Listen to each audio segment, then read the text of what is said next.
good to have you back. Listen, my next guest is on the program on a regular basis because Nick Hopwood is a certified financial planner. We talk about the economy. Normally we'd be talking about the debt ceiling, but we've just talked about that in my estimation.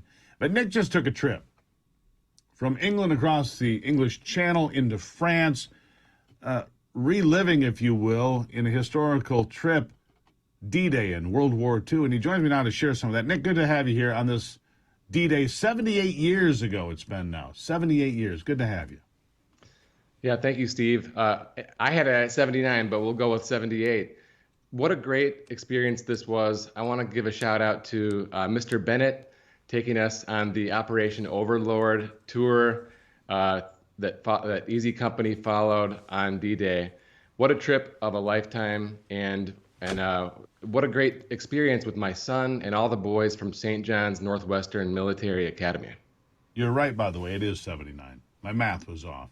So I'm going to give you're the financial guy. Your math should be right. So you took a group of kids. How important is it for these kids? And we've got some pictures here. So I'd like to just start with these pictures and roll through them for the people that are on television. For the people on radio, though, I want you to describe just the feeling of being in England, of being in the English Channel, of going over to Normandy. Just what was that like emotionally? Steve, it was extremely emotional, and you know, I just preparing for today's spot, I was reliving some of those emotions, and I just really hope that the high school kids, you know, experience the same thing that I was, and that they remember it the same way I do. Just tremendous emotions. All right, so where did it start, your trip, and walk us through the experience that you had? Sure. So we started in London, and the first thing was the Churchill War Room. So, you know, if you see the movie Dunkirk or The Darkest Hour, you understand that Churchill was running the war, the entire leadership, in fact, running the war from the bunker, reinforced concrete and steel. And I don't think he saw the light of day much. So that was a great museum, highly recommended to visit. And then once we were in London, we got on the boat we went to Portsmouth, which is where the D-Day invasion launched from. And we saw the boats that carried the soldiers as well as the tanks across the channel. Here we are right here with a photo of the boat. It holds 10 tanks. And these boats were engineered and built in just a matter of months, which I think is remarkable. So, yeah, well, and where were the boats built? Were they built here stateside? Were they built in England? Where did the tanks come from? I know, obviously, Detroit, the arsenal of democracy, intimately involved in putting together the hardware, the gear to pull off the greatest land invasion in world history. Yeah, as you said, Ford Motor Company stopped making cars and they started making planes and tanks. You know, it's just a testament to the American industrial complex coming together for the war. But I'm not sure if these tanks here were manufactured in the U.S. or in the U.K. or the boats for that matter. But the fact that it was put together so quickly, just remarkable. And so, as you get into this and you head across the channel, and you're those tanks, by the way, the pictures, I mean, they don't look very big. They look fairly small from that perspective. Maybe they're not, but they don't look like a Sherman tank to me. No, right there, actually, my understanding is that one right there, which was in Bastogne, Belgium, is a Sherman.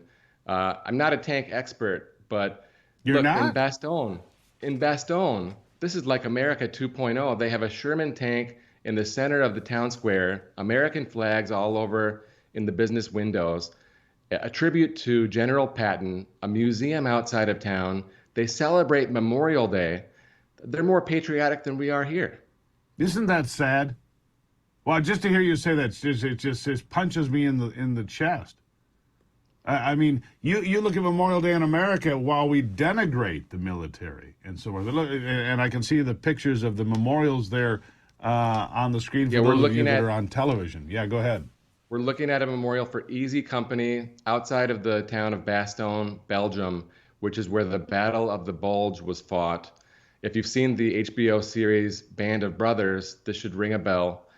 And after we saw, now this here is the memorial outside of Bastogne, Belgium as well. And you can see this is a Washington, D.C. style, huge memorial, just incredible in scale. These people in Bastogne, they do not take the Battle of the Bulge lightly.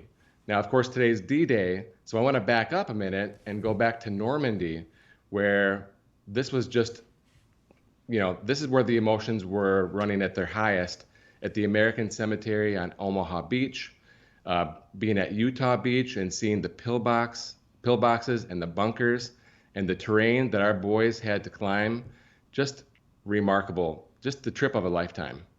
Yeah. So, and again, you took a group of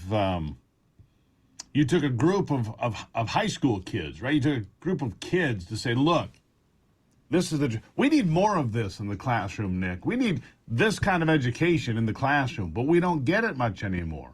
I mean, you and I were taught this in school, but today they're teaching something wholly different and frankly bizarre.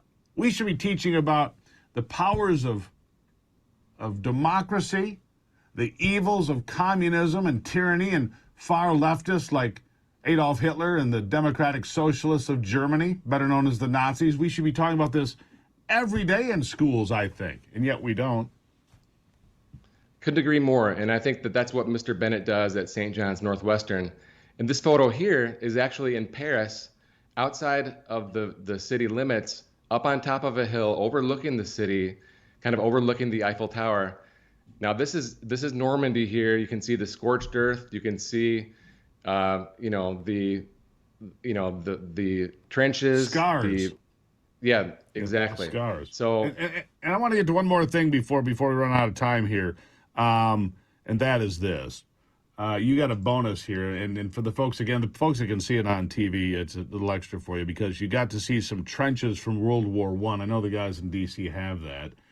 Here it is for those of you on TV. And for those of you listening on the radio, the trenches, of course, in World War I, I mean, you'd gain an inch, you'd lose an inch, you'd gain an inch, you'd lose an inch. People would die, dysentery, illness, sickness, people packed together. I mean, just look at it.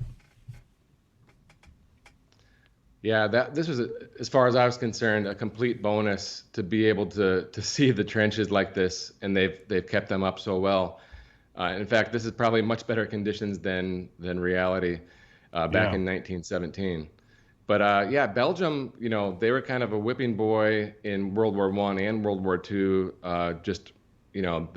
The Germans just plowed right through both times. Pounded on them. Yeah, they did. Nick, what a trip, and it's interesting because it's something that I've wanted to do for a long time. I will stand on the beaches of Normandy. I will celebrate what this great country has done. I will do that, and I will do it with my family. And no better day to share this, Nick, than D-Day 79 years on. Thank you for being here. Thank you, Steve. I appreciate it. There you have it. Sure. I've never done it. It's like top 5 on my bucket list.